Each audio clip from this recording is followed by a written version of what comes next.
Yeah, welcome. Okay. Oops. Okay. Good to go?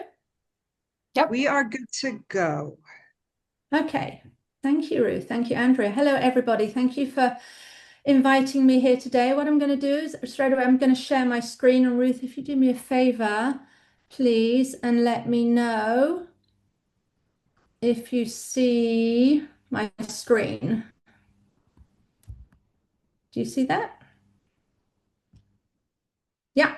Okay. Excellent. So what I'm going to do, I'm going to talk today. I have a methodology on for the off switch. I'm going to talk about that, and I'm going to zero in very specifically on the topic of binge drinking. Obviously, that's why we are here. So this is what I'm going to cover. I'm going to talk about why we act the way we do. I think it's really important that we understand what happens with us when we are drinking and why we do this, and that there is absolutely, I would say to my clients, there is no surprise that we might get into difficulty, right? Where we find where we are. There is a way we act, the way we do. I'm going to briefly talk through the off switch methodology, and I'm going to talk about the binge restrict cycle, and I'm going to give you some beliefs I think that are out there about this, and I'm going to talk about what we can do about that. I have a free gift I have created just for you that I will leave you with at the end, and then very happy to answer all the questions. So, for those of you who don't know me, so Ruth gave a brief intro there. I was my first client. I had and have a very lovely life. I had a very big job. I was responsible for hundreds of people working for me in my division. I was responsible for a $60 million P&L. Have three lovely children, married for many, many years, very happily, lovely home. And yet I was always drinking the white wine, like most evenings. And it was really frustrating because I sort of got to the point where I realized what was happening and I thought I want to put the brakes on, and I found I couldn't. And I consider myself really a goal setter. I do things. I set a goal, I do it. I set a goal, I do it. And I just really wasn't able to. We have one of my favorite photos here of the before Anna. The second one there is that's me in the RV. We had an American RV that we would drive around Europe, which is a lot of fun, not on the roads, as you can imagine. Anyway, we would park up and there I am, proudly, I'm cooking dinner and I have my wine, right? That's like the first thing I did when we would park up. So I found I was on a hamster wheel. It was very, very much diet mentality. I'm going to be really, really, really, really good. And oh, I just can't stand this anymore. I deserve it. I'm a grown up. I'm going to have it. I mean, all of the things that I hear, I said, right? The sun is out. Oh, that's time to have a nice chill glass of Chablis, all of the things. And I was really heavy on doubt because while I knew it was too much, I was drinking, and more to the point, I really wasn't in control of it. A large part of me did not want to change. I loved Chablis, right? I would say I can drink the Chablis like I can drink water. We would drive into France and I'd stack up on crates of the stuff and I would really get through it. And I enjoyed it. I said, I like it, right? This, I don't want to change, but I did. It was very tricky as I was very confused. But I decided I'm just going to figure this out, and I did. And now I help others do it because it was such a revolutionary moment for me that this thing that had seemed so impossible, I did. And all of the things I've done in my life the last 5 or so years since then, including creating a business, was never on the cards, and I could never have done it as the version of me before. So it's just fun. It's just huge fun to do this. Now, I don't talk about alcohol being poison. I don't talk about it being a toxin. I don't believe that there is one way for everybody. I don't believe you have to be abstinent. I don't care whether somebody comes to me and says, I want to be able to drink only at the weekend. I want to be able to have 2 or 3 glasses of wine during the week, whatever it is. It really does. I believe there is not one solution. There's not one size fits all solution. I do believe it's about understanding what you want, and I do believe it is about trust and self-control. And that's where my approach is all about. So, firstly, why do we drink? Why do we act the way we do? Why do we drink? And we say, why am I doing this again? Why am I doing this? And it's because quite simply we want to. We have desire. It's that simple. If you want it and you say you like it, and we say all these things like the wine has got my name on it, and I just love it, and I can't imagine life without it, all of these words that we tell ourselves, we are going to want it. That is a very primitive desire feeling, right? It's an emotion, we are going to go towards it. And where does that desire come from? That's the key question, right? All this want, where does it come from? It does not, we are not innately desiring of alcohol. I wasn't born, right, loving Chablis. It comes from our thoughts, it comes from our mind, it comes from our beautiful brains that we have. And our brains, a piece of our brain is the primitive brain. I love to think of this as the lizard. I love to have the image of the lizard. I think that's a lizard. Maybe it's a chameleon. But that we have these primitive brains when they are wired on three tracks, right? They want to have fun, they want to have pleasure, they don't want to feel any kind of discomfort, and we want to do it as efficiently as possible. We do those two things efficiently as possible. That is all we are. This is survival, right? This is, we want to feel warm, we want to feel cared for, we want to feel safe. We don't want to feel scared, we don't want to feel threatened, and we want to do it efficiently. And this is why we have habits. We have habits that because we run, because this is we want to go towards these two things, and we do habits really quickly. So I was just chatting with Ruth. I'm currently in Gran Canaria, one of the Canary Islands. Been here for 2, 3 months. We'll be going home soon. And very quickly, I was amazed at how quickly my husband and I got into new habits. Right, we found where we were. We're going to go to this cafe. We're going to do this. Our life changed, but became run on habits because this is what we do as humans. Now, we bed habits in quickly and deeply if there is a reward attached. This is just like when we train the dogs and we train the animals. And the reward for the alcohol is the dopamine, right? We've probably all seen this. We know we have huge dopamine spike that happens. Just the thought in the afternoon about I might be having a drink tonight can make you feel good in that moment, right? So when we have that, that really beds the habit in. So it is no surprise that if you've done this a few times, that you can quickly find, oh my gosh, I'm drinking it because I like it, because our brain wants to do it. But the brain is also our secret tool here, because we have a human brain. We do not just have that lizard brain that is there for survival, but we have a piece of our brain, the prefrontal cortex, that only humans have. Is the piece of our brain where we can think about our thinking. This is the piece of our brain that plans, that decides ahead of time what we want for our best. It's the piece of your brain that had you decide you're going to join the piece of your brain that says, I'm going to come along tonight, right? Because I want better for myself. This is what I want for myself, even if I have these sort of more lizard-like primitive habits running. This is a beautiful thing that we have. And it's really important to remember that we are not our brains, right? Our brain is a tool. I like to think of it as an employee, like when back in the day when I had all the staff, right? I can direct my brain to do the things I want it to do. It does not have to take over me. I am not one and the same. And it's up to me how I want to do that. So this is where we think about our thinking, which is a big thing I'm going to talk about today. So if we think about the binge restrict cycle, I'm going to say probably a lot of people would say that it's a drinking problem. And you might be thinking, well, yes, and that's why we're here on this session. But I'm going to offer it is not. Now, clearly there is an action taking place there. There is an action of drinking. But the action of drinking is not standalone. It does not come from nowhere, even if it feels like it does, even if it feels automatic. It comes from our thinking. And so I therefore find it very helpful, and I will offer, maybe you want to think about this as a thinking problem, right? Because when we think about it as a thinking, that gives us an angle in to say, what can we do about it? And very specifically, it's caused by thoughts like, I can't have that, right? I can't have the drink.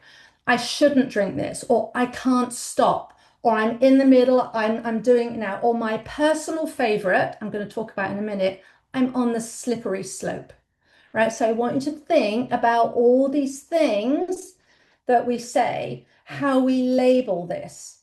And these thoughts are very, very, very practiced. And as I work with my clients, they each have a different flavor of this. I see commonalities, but I hear the same things from certain people. And what I would like you to come today with is just be with me and sort of crack open the door a little bit, right? Just crack open that door a little bit to say that these messages, these things that you're saying, no matter how real they feel, they may have not a lot of substance to them. They may simply be stories. They are the stories that are keeping you going, right? Because if you want to learn to drink differently, which I believe we all do, and again, this is where I get into, I never tell anybody what they have to do. It's up to you what is right for you. But I do say you will have to think differently, which is excellent news because until science changes, and I'll probably be long dead by the time this happens, nobody knows what's in our thoughts. Nobody can tell us what to think. Nobody can interfere with that. You are the sole queen or king of what's in your head, which is fantastic news, right? So we want to use that power very advisedly, and that's where we have the control. So I'm now going to talk about three sayings or beliefs or things I hear a lot. And actually, Ruth talked about one of these in the early intro as well that I hear. So, firstly, there's the Last Supper phenomenon, right? Which is when we want to be really good. And we say, all right, so maybe I'm going to start tomorrow. I'm going to do something tomorrow. I'm going to really have a change. So I'm just going to go all in now, right? Because Monday is going to be a fast, which is going to be miserable. I'm not going to want to do that. So I want to get it all in now. And then we can find ourselves, and I have people say to me, this is really bananas. I did that before we got on the call. I sort of went a little bit wild at the weekend, which is crazy because I don't want to do this, but I think it makes sense, right? We don't want to judge ourselves. It is a completely predictable pattern that if we're thinking there's going to be less of this, and we're thinking, but I really want this, but I'm very confused about this, let me get it all in now. So if you are doing this, right, if you have any sense of this, the one thing we can say is, okay, well, firstly, we don't need to do that. And secondly, I understand why I might be thinking that. So I'm not going to have any nasty talk to me if that is going on. I'm not going to be confused by it, right? It makes total, utter sense. The second one, and this is a little bit where Ruth was talking, this idea of how this can show up, this idea of being good. And I think it's really important to put to one side and really helpful to put to one side any concept of being good or being bad, right? Because I do see people and they tell me, Anna, I can be good all week. This is probably the most common, but it may show up differently. And maybe I can be really good and there's this big event, or I'm really good and then I meet this friend and we always drink, whatever it is, right? We have this thing. And here's what's happening. The reason that you're able to quote unquote be good. And people say, but it's really easy. The work week, I can actually do it. No sweat. It really isn't difficult. It's because we know Friday is coming, right? This is part of the pattern. So you're not actually building a skill. You're kind of just delaying. Your brain is saying, it's okay. We can do this being good thing. We can be bored. We can be whatever. We're not gonna let rip on this, because we know this thing predictably is around the corner. The Saturday, the Friday are coming. And that's why it's at yes, finally. And that's why it can feel so automatic, because you're like, what is going on? I'm doing it again. And it's because we've been sort of holding up. I like to think of the being good all week as kind of like you're holding your breath. So, right, it's that kind of tension. We know at some point we're not going to be able to continue holding our breath. It's inevitable, right? The break, the binge, the giving in is inevitable. We're just kind of waiting for it to happen. And that a lot of that comes from just this concept of good, of being good. We don't need to be good. If we're not being good, we're not being bad, we just are being ourselves. Now, my real favorite, And actually, if there's one thing you remember from today, I want you to remember this. It's my real favorite, the slippery slope. I want you to think how often, if you're drinking, over drinking, or maybe you've had a few days of this, use the words "I'm on the slippery slope," or you say, "If I have one drink, I'm on the slippery slope," or the slippery. These words. Whenever you say this, whenever you think this, whenever you read this or hear this, this is what I want you to think of. I want you to think of this image, and this is the Luxor, wonderful Luxor Hotel in Las Vegas. I think it's a fab place. I love Las Vegas. So I want you to think of this, and I want you to imagine that you and me, we are both standing on that little pinnacle thing at the top. I say this all with all my clients, right? We're standing up there. We're just chatting, and then all of a sudden I push you, and I push you off the side of the hotel, and you are going down the hotel, right? You're sliding down. That's a very steep incline.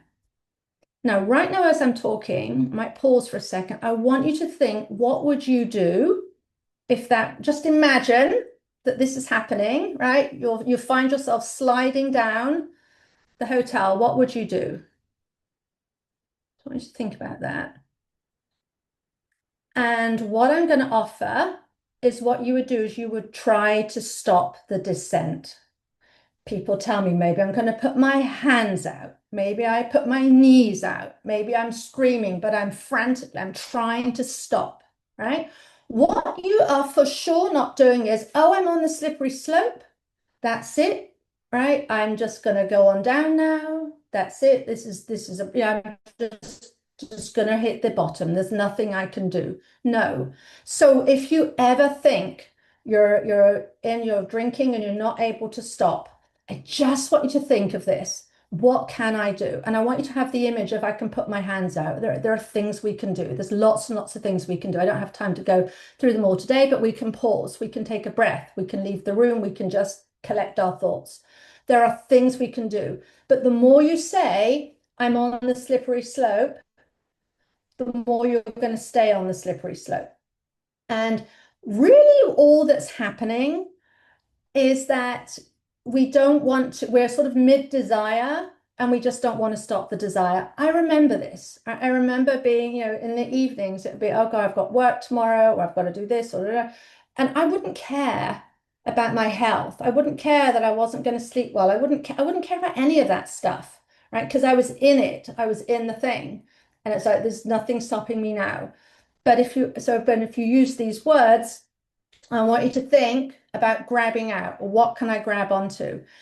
Because it is also not true that when you're on the slippery slope, once you have one, you cannot stop. Unless every single time you have a drink, you have one sip of alcohol, that you don't stop until you literally pass out. Anywhere along that spectrum, if you stop, it is not true, therefore, that once you start, you can't stop. It is not true, right? So this is where we want to see that we have more control than we think. Let's see the theme here, because if we're thinking I haven't got control, we're going to act as though we haven't got control. So we want to look at where we do have control.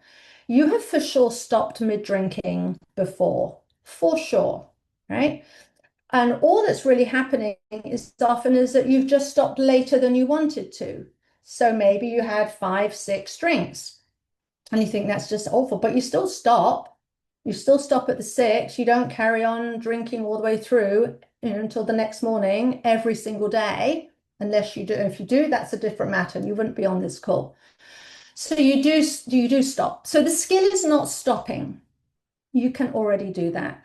The skill is stopping while you still have the desire.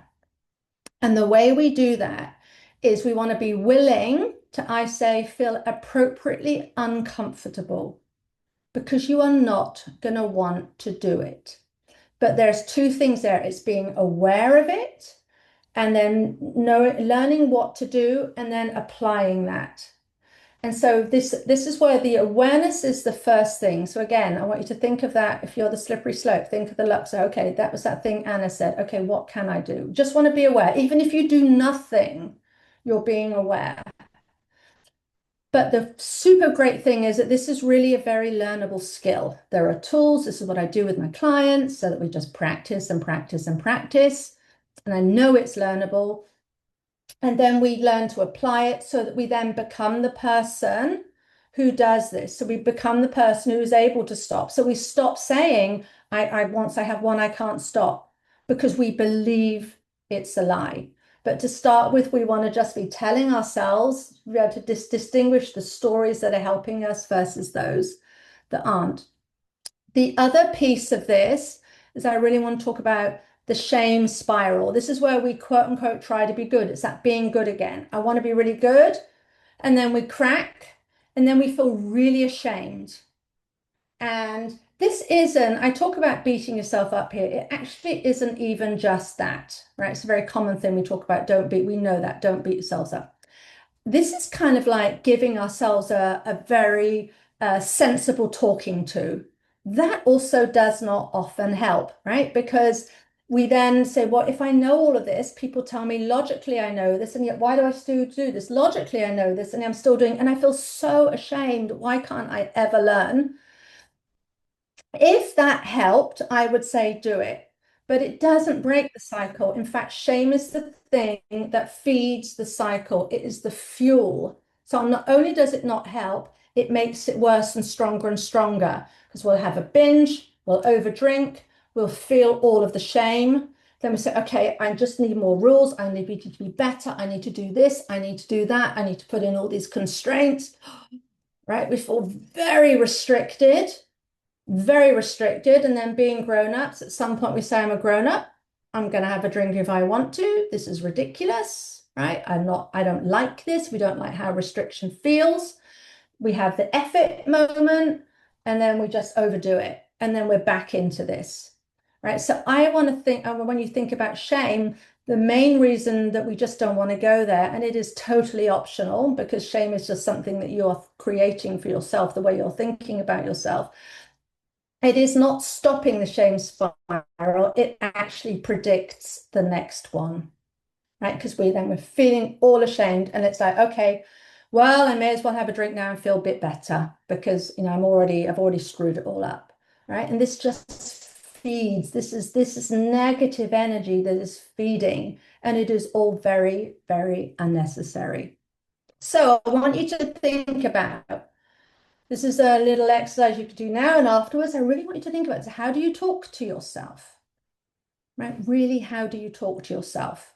Because there is zero upside in beating yourself up. And again, as I said, it doesn't even have to be the really nasty language. It can just be the, oh gosh, I just wish I knew better. It doesn't motivate you. It doesn't motivate you to try harder or be stronger. People will tell me, Anna, it does. Because if I give myself a talking to, right, I'm gonna then take more positive action. It's actually not happening. There's another positive thought in there somewhere. We will not take positive action from this kind of negative thought. In fact, as I say, I think it does the opposite. And it's just we're just not helping ourselves. It doesn't feel good at all. And this is where one of the things that can be really helpful if you're doing this and you're really sort of like, yes, but I'm trying to talk more nicely to myself, but it's not working, is to say things like, there's just something here I don't understand. I'm doing this. I'm in a cycle. I'm in a cycle of behavior that I don't want to do. And there's just something here I don't understand. I just need to get curious and find out what it is. Right? This is not because I'm inherently broken. There's not inherently a character flaw or anything wrong. Right? It's not a character flaw. What's happening is actually really predictable because I'm restricting myself. I'm feeling ashamed. I'm avoiding the discomfort. So I'm not dealing with what's going on. And so I'm going to stay in this, of course. And that's very good news because once we see it, we know we're not going to fight ourselves. So I'm just going to very sort of whistle stop because I've covered this before on other ones, and I know we want to have some time for questions and things. So my off switch, I keep this super simple, right? This is so simple. You say, why is this so simple? But this is really all we need because we want to just make this so clear for our brains. rather than this, I don't know what's going on. I don't know why I do this logic. This doesn't make sense, right? That's where I had come to it. I don't know why I can be so capable and so incapable. Let's just make it very simple. So I have three steps. We plan, we handle cravings, and then we evaluate. We plan drinks. It's two things here. Two things to plan drinks. You ask how many and why. I have a drink planning app. It is super strict back, right? It doesn't have any of the bells and whistles because I don't want you to get confused or distracted. You just need to think about how many and why. And we want to do this because if we're going to take any action in our life, we want to know why. And if we're taking an action that we want to reduce, we want to get curious and find out, so what is it? Why am I doing this? You will find this hard. This is very challenging. And again, that's part of the habit. That when we're in the habit, the automatic drinking, and we're just going for it, right? We're going six, seven, eight drinks, however many it is. We're just in that. We're not asking why. So we want to know ahead of time. And if you don't know, just guess, right? Just start being curious about yourself. Very, very important when it comes to planning. Do not lie to yourself, right? Do not say, I'm going to plan 5 drinks if there's no way you're stopping at 5. Just don't do it. I had a client once when we first started working together, and she was going to a party, and she saw herself as a binge drinker. And I said, so how many are you going to have? Would you have normally? And she said 8. I said, okay, so we're going to plan 8. And she was like, Anna, that's horrible. That sounds awful. I cannot put 8 down. I do not want that's not me. That's not who I want to be. But that's who she was at that moment. So we planned 8, and she texted me from the taxi home, and she was cock-a-hoop happy because she said, I stuck to it. I did it, and I saw that I had the control. And that's the key thing. You will find when you plan your drinks in this way that it's a way of giving you the trust and the control. That's the thing that matters. The numbers are kind of irrelevant, especially to start with. Honesty is important. Plan a number you can honor. You do not have to drink them all, but do not set yourself up to fail before you're getting started. And if you're going along and you think you're being too restrictive and you're kind of just waiting, I'm just going to do that binge, I want you to plan one. Let's just plan one. Let's just get it out. You don't have to do it. Let's just plan one and see how that feels. It will feel different. It feels very different rather than something you're on edge waiting for something to take over you. We're just going to plan it. And if you don't feel like it in the time, we don't have to do it. But you start to have that sense of control. When it comes to cravings, I say there are 4 ways not to do it and one that works. So we give in and drink, doesn't work in the long term. Obviously, we end up drinking more. Resisting, so when we want to find something irresistible, we've got to resist this, it doesn't work. We just we want it more sooner or later. Avoiding doesn't work because we live in a very heavily alkalized, it's very social. It's everywhere. Unless you hide in a cave, you are not going to avoid it. So that doesn't work. Distracting yourself, keeping your hands busy doesn't work because that means that if I was doing the knitting to distract myself, I need my knitting when I went out to dinner, right? Doesn't work. I'm not going to do that. So we want to embrace it. I say go towards it, go towards the feeling. Just really embrace this. And we do this through, I'm just looking at the time here. We said okay on time, Ruth? I think, yeah, that's good. So we do this through really 3 quick steps, right? When you're in a craving, I want you to just, if you see it's going on, all right, I'm just going to stop. I'm just going to pause. I'm just going to, you could literally just stop or just say, I'm just going to pause here and have a little think about this. I want you to look at what you're saying. I want you to look at what's going on. Where are you? Just do a little bit of quick information gathering and then listen to yourself. What are you saying? Are you saying I'm stressed? Are you saying I need to relax? What is it? Are you seeking a reward? What is going on? Let's listen to what's happening, and then we can take action that does not necessarily involve having a drink, right? So, and even if you drink after you do these things and you still drink, you're still interrupting and slowing things down, right? Because we're inserting these pauses. And I think it's worth saying with cravings, they are not emergencies. It is simply a feeling of maybe restlessness, a feeling of discomfort. It goes away on its own. And every time you sit with it, and I'm sure you've heard this, but we don't always apply it. Instead of answering it, you get stronger. It really is a skill. Now, we talk about surfing the wave, and I agree with that, right? Because there's the feeling comes and then it goes. I also like to say it's just a wave. That's it, right? It's just a wave, right? Because sometimes the idea of having to surf the waves, oh, it's going to take so much effort. But it's just a wave. That's all it is. It's going to come and then it will go, right? We can be very neutral about it.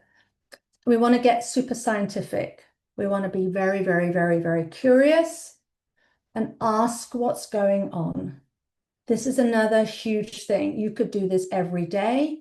You could do this after maybe you've had a binge and you want to learn, or maybe you're going to go to an event or you've been to an event. What has worked? What didn't work? And what would I do differently? I find we are very quick to own when things go wrong, right? I overdrank then and it was just terrible and I just forgot everything and I don't know and right. That's how we can go into that. And we often don't look at where things go right. And one of the fun things I do with my clients, we start each call with what are all the things that went right. And then often they will then introduce these things all the way through the call. Oh, I forgot to tell you this, I forgot to tell you that. And this is all about just looking at this in the round, right? Because if you start to see, the one thing I did was I saw I was using the words the slippery slope, and I remember that I'm not on the slippery slope, that it's in my mind, right? Even if I still drank, I remember that. That's good. Okay, I can do that again next time. That worked. I'm going to use that. So find what works for you. This is important because this changes who we are. I say this is about so much more than just drinking. Obviously, we're here to talk about drinking, but it's how we see ourselves and who we become. And I have tons of these, but I wanted to share this one with you because this lady, Lily, she told me it was about changing her belief system, how she saw herself. She'd actually been in AA for a number of years. She didn't like AA, didn't resonate, but it was, like the only thing that she thought could possibly help. And she came into it feeling very broken, absolutely not trusting herself, and having lots and lots of rules. And then just thinking, I'm just probably just going to have to go abstinent. I don't want to do it, but I think that's it. And we worked through, and then she saw that she had agency. That became a key word that she used. I have agency, Anna, right? She could plan and she would back herself. And when we think of ourselves in these terms, I cannot overestimate when you trust yourself and you speak highly of yourself and you want to do this for yourself. It's not because you have to, it's not because you need to, it's not because your wife says you have to, it's not even because the doctor says or anyone says, it's because you want to. The way you approach the work changes. And then even if there are hard things to do, you're going to be more willing to do them, right? You can just be more willing because you know that this is something that you have truly decided and you start to see yourself change. And it is the most amazing thing. I was working with a client this afternoon, and she was saying she's having just a couple of drinks a night now, and she was at a bottle and a half before. She's just amazing. I still can't believe it. And I just don't want any more than that. And this again comes down to she created it for herself through a sense of agency and trust. So binging is not a drinking problem. That helps you to think of it in that way. Certainly helps me. It is a thinking problem. Restriction creates the binge. Shame fuels the next one, right? Restriction and shame. You don't want to do either of those things, and they're completely optional. And the fix isn't more rules. It's really getting curious and understanding what's driving it, right? And you can change this. Totally believe you can change this. And I always say to the people I work with, and I'll say it to you here, even if you don't believe that you can borrow my belief that you can, because I've just seen this so often. People say, I'm not sure, but I'm willing to back myself. That's all you need. It's totally learnable. You can change how you think about yourself. Now, I've created this thing called the binge audit for you, where you can find out what's driving your cycle. It's a kind of a long URL. I'm sorry about that, but you can ask Andrea or Ruth for this, or you can contact me, Anna at 90dayslater.co. But kickstart.90dayslater.co/binge-audit as a free tool that you can use there where you can analyze and see what's going on for you. Like I say, these are very personal. This shows up in a very personal way. There are some very common features, but once you start to see it, you start to see your language. That's kind of like if you imagine a door cracked open, there's a little bit of light, you're going towards the light, right? You're starting to create the solution. So that's how you can find me. So if you can't type out that rather long URL, just send me an email. And it's not on my website anywhere. I created it. I created it for you guys today. So I there you dropped go. it into the No, chat. If anybody wants to pick it up out of the chat, you can copy and paste it from there or click right on it and it'll thank open you. in a new tab for you. Excellent. Thank you. Right. And that's me done. I'll stop my share. Wonderful.